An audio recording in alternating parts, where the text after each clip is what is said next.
अस्सलाम वालेकुम प्यारे व्यूवर्स। आप देख रहे हैं बबलू वॉइस चैनल। प्यारे दोस्तों, कर्नल साहब ने यूनिट के विजिट के दौरान सूबेदार मेजर साहब को लेकर मेस का विजिट किया और पूछा कि आज मेस में क्या पका है। सूबेदार मेजर साहब बोले, सर आज बैंगन पके हैं। कर्नल साहब बोले, वाह, बहुत अच्छी सब्जी है, मुझे बहुत पसंद है।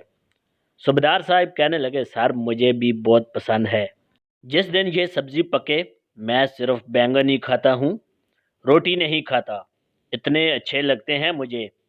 कर्नल साहब जब घर गए तो वहाँ भी बैंगन पके थे। अलगर्ज कर्नल साहब को 2 दिन लगातार बैंगन खाने पड़े तो चढ़ गए। अगले विजिट पर जब कर्नल साहब मेस गए तो पूछा कि क्या पकाया है, तो सूबेदार मेजर साहब जोश से बोले, सर बैंगन पके हैं। कर्नल साहब को गुस्सा आ गया, कहने लगे, ये वाहियात सब्जी आज फिर पकाई हुई है। सूबेदार साहब बोले, सर अल्लाह समझे इन मैस वालों से, मुझे ज़रा भी अच्छी नहीं लगती। कर्नल साहब हैरान हो के बोले, साहब उस दिन तो आप कह रहे थे मुझे बहुत अच्छे लगते हैं।